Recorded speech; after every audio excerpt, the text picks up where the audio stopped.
Students hope you will be fine. Previous lecture में हम user interface design के बारे में स्टडी कर रहे थे। उसी को कंटिन्यू करते हुए मैंने आपको दो स्टेप्स के बारे में बताया था। पहला step user task and environmental analysis, second step interface design. जैसे कि आपको बताया गया कि जो हमारा यूज़र इंटरफेस डिज़ाइन है उसमें हम 4 एक्टिविटीज़ को परफॉर्म करते हैं, जिसको कि आपको एक इटरेटिव अप्रोच के थ्रू दिखाया गया। इट मीन्स कि ये जो हमारे यूज़र इंटरफेस डिज़ाइन है उसको हम स्पाइरल मॉडल के थ्रू रिप्रेजेंट कर सकते हैं। स्टूडेंट्स, जो थर्ड एक्टिविटी थी वो था हमारा किस तरीके से जो भी हमने set of interface objects define किए हैं, एक्शंस डिफाइन किए हैं, उनको हम किस तरीके से इम्प्लीमेंट करेंगे। इंटरफेस कंस्ट्रक्शन एंड इम्प्लीमेंटेशन, ये हमारा थर्ड स्टेप है।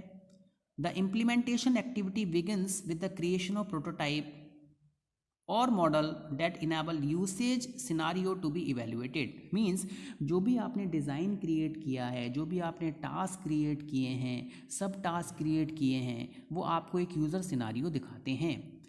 तो इसके लिए सबसे पहले क्या होता है, एक मॉडल को क्रिएट किया जाता है, एक प्रोटोटाइप बनाया जाता है, जिसके थ्रू जितनी भी सिनारियोज आपने क्रिएट किए होते हैं उनको इवेल्युएट किया जाता है।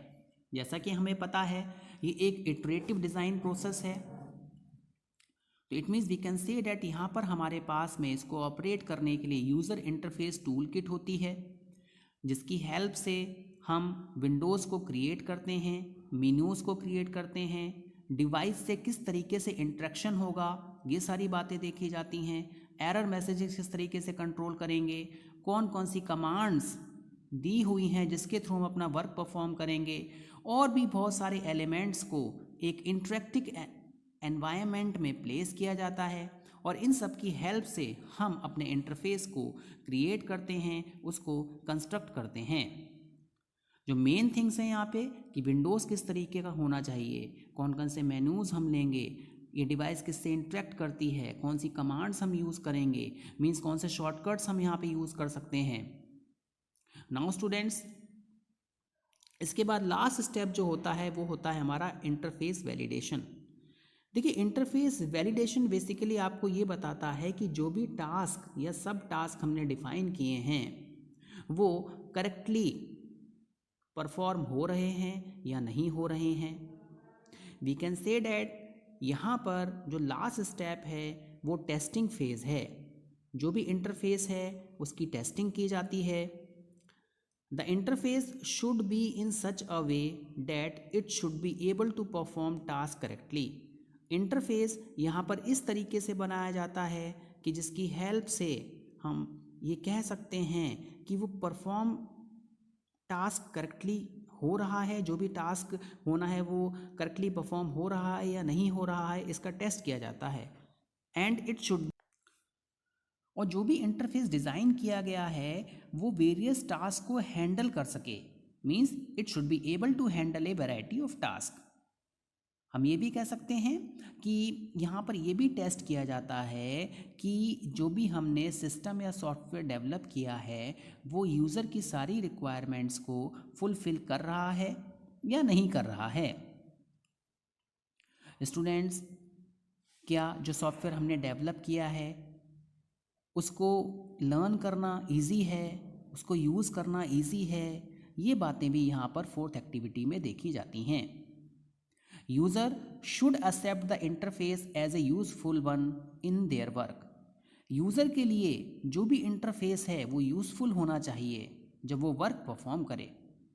नाउ स्टूडेंट्स, अब हम गोल्डन रूल्स जो कि हमें थियो मेंडल ने दिए थे कि किसी भी यूज़र इंटरफेस डिज़ाइन को क्रिएट करने के लिए कौन कौन से रूल्स हमें फॉलो करने होते हैं, उनके बारे में हम डिस्कस करेंगे। देखिए, the following are the golden rules stated by Theo Mandel that must be follow during the design of the interface. जब भी आप किसी भी इंटरफेस को डिज़ाइन करें, कोई विंडो आप डिज़ाइन करें, तो आपको वहाँ पर इन रूल्स को फॉलो करना होता है। These are the most important rules stated by थियो मेंडल, और इनको गोल्डन रूल्स भी कहा जाता है। इन्होंने हमें 3 रूल्स बताए थे, जिसमें सबसे पहला रूल है place the user in control. देखिए यूज़र यहाँ पे कंट्रोल में होना चाहिए। जो भी टास्क हैं यूज़र के लिए, यूज़र उन्हीं टास्क को परफॉर्म करे। मीन्स कोई अननेसेसरी या अनडिजायर्ड एक्शन यहाँ पे परफॉर्म नहीं होना चाहिए। Students, define the interaction model और modes in such a way that does not force the user into unnecessary और undesired action। जैसा कि मैंने आपको बताया कि यहाँ पर यूज़र कोई unnecessary या undesired action को परफॉर्म ना कर सके, ये इंटरफेस डिज़ाइनिंग में आपको ध्यान रखना है। The user should be able to easily enter. जब भी लॉगिन होगा, लॉगिन प्रोसेस होगी, तो यूज़र ईजिली उस इंटरफेस डिज़ाइन में एंटर हो, और जो एग्ज़िट मोड है उसमें भी इसको काफ़ी कम एफर्ट करने हों। जैसा कि आपने देखा होगा, अगर आपको आजकल OTP वेरिफिकेशन होता है, ठीक है, तो OTP वेरिफिकेशन सिंगल स्टेप में होना चाहिए। ऐसा नहीं कि OTP वेरिफिकेशन 2 स्टेप में हो, तो वहाँ पर थोड़ी सी डिफ़िकल्टी आ जाती है। Students, provide for flexible interaction means user का जो इंटरेक्शन हो वो फ्लेक्सिबल हो। जैसे कि आपको बताया गया, different people will use different interaction mechanism. मैंने आपको बताया CLI होता है, GUI होता है।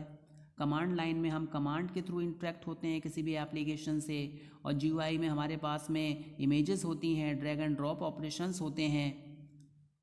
तो हमारे पास में किसी भी सॉफ्टवेयर के डिफरेंट यूज़र्स होते हैं, और यूज़र्स डिफरेंट इंटरेक्शन मैकेनिज़्म से इंटरेक्ट करते हैं। फॉर एग्ज़ाम्पल, कुछ कीबोर्ड्स की कमांड्स को टाइप करना पसंद करते हैं, कुछ माउस को यूज़ करना पसंद करते हैं, कुछ टच स्क्रीन्स को यूज़ करना पसंद करते हैं। तो यहाँ पर आपको ये ध्यान में रखना है कि जो भी आप इंटरेक्शन मॉडल बना रहे हैं यूज़र के लिए, उसमें ये सारे के सारे मैकेनिज़्म प्रोवाइडेड होने चाहिए। यूज़र कमांड्स के थ्रू भी इंटरेक्ट कर सके, user drag and drop operation भी परफॉर्म कर सके माउस की हेल्प से, यूज़र टच स्क्रीन की भी हेल्प ले सके। Now students, allow user interaction to be interruptible and undoable. देखिए, यूज़र अगर कोई टास्क परफॉर्म कर रहा है तो वो टास्क एक सीरीज ऑफ एक्शंस के थ्रू होगा। मीन्स यूज़र जब किसी टास्क को परफॉर्म कर रहा है तो उसमें इंटरप्शन नहीं आना चाहिए। जो भी वर्क उसने परफॉर्म किया है वो फुल्ली डन होना चाहिए without any lost. When a user is doing a sequence of action, जब यूज़र सीक्वेंस ऑफ एक्शंस को परफॉर्म कर रहा है, user must be able to interrupt the sequence to do some other work without losing the work that had been done. ठीक है, for example आपने देखा कि हमने ATM मशीन में लॉगिन किया कार्ड की हेल्प से, और वहाँ पर यूज़र मिनी स्टेटमेंट देखना चाहता है। ठीक है, उसने उसको ट्रांजैक्शन कैंसिल किया, दोबारा स्क्रीन पर आया, उसने विड्रॉल किया। इट मीन्स अगर कोई टास्क परफॉर्म हो रहा है और वहाँ पे कोई इंटरप्शन आ रहा है तो वो सीरीज ऑफ स्टेप लॉस्ट नहीं होने चाहिए, वर्क हमारा दोबारा वहीं से स्टार्ट होना चाहिए। The user should be able to undo operation, means उसके पास में अनडू ऑपरेशन की भी सुविधा होनी चाहिए। रीडू एंड अनडू ये 2 ऑपरेशंस होते हैं जो कि परफॉर्म कर सकते हैं। Students, streamline interaction as skill level advances and allow the interaction to be customize. देखिए, आपने देखा होगा कि हमारे पास में मोबाइल्स की सेटिंग्स में हम अपनी प्रोफाइल को चेंज कर सकते हैं। जैसे साइलेंट मोड है आपका, इसके बाद में आउटडोर मोड है, ठीक है, वाइब्रेशन मोड है, मीटिंग मोड है।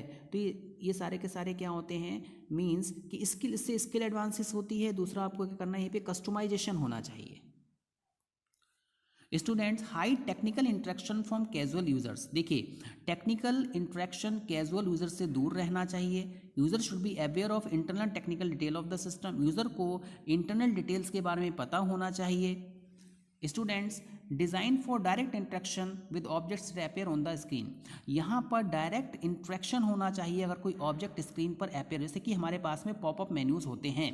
दूसरा रूल क्या है, reduce the user memory load. यहाँ पर यूज़र को हमें ज़्यादा हैवी लोड नहीं देना है। मीन्स अगर वो एंटर कर रहा है तो ईजिली एंटर हो जाए, ऐसा नहीं कि हमने उसमें बहुत सारे स्टेप ऑफ वेरिफिकेशंस लगा दिए हैं। Students, reduce demand on short term memory. For example, when users are involved in some complex tasks, जो किसी कॉम्प्लेक्स टास्क में इन्वॉल्व है, तो यहाँ पर user should be designed in such a way interface to reduce the remembering of previously done action given input and results. ऐसा ना हो कि यूज़र के लिए हम प्रीवियस रिजल्ट्स भी देते रहें और करंट रिजल्ट्स भी रन करते रहें। मीन्स प्रीवियसली डन एक्शंस को यहाँ पर आपको शो नहीं करना है। प्लस जो भी आप डिफ़ॉल्ट वैल्यूज़ शो करें वो क्या हो, मीनिंगफुल हो। Establish meaningful default values. यहाँ पर जो initial set of default values होती हैं वो आपकी एवरेज रखी जाती हैं, उसके बाद में कुछ नए नए फीचर्स को ऐड किया जाता है। Students, define shortcut that are intuitive. Means यहाँ पे निमोनिक्स का आप यूज़ कर सकते हैं, कीबोर्ड शॉर्टकट्स का यूज़ कर सकते हैं। नाउ जो लास्ट रूल है थियो मेंडल का, that is make the interface consistent. यहाँ पर जो भी इंटरफेस हो वो कंसिस्टेंट हो। Allow the user to put the current task into a meaningful context, यानी जो भी टास्क है वो आपका मीनिंगफुल कंटेक्स्ट में एक सीरीज में रन होना चाहिए। Many interfaces have dozens of screen, so it is important to provide indicator consistently so that the user know about the doing work. देखिए, बहुत सारे इंटरफेसेस के पास में बहुत सारी स्क्रीन्स होती हैं, तो आपको ये पता चलना चाहिए कि करंटली आप कौन सी स्क्रीन पर हैं। इट मीन्स कि यहाँ पर कंसिस्टेंटली आपको इंडिकेटर्स शो करने होंगे।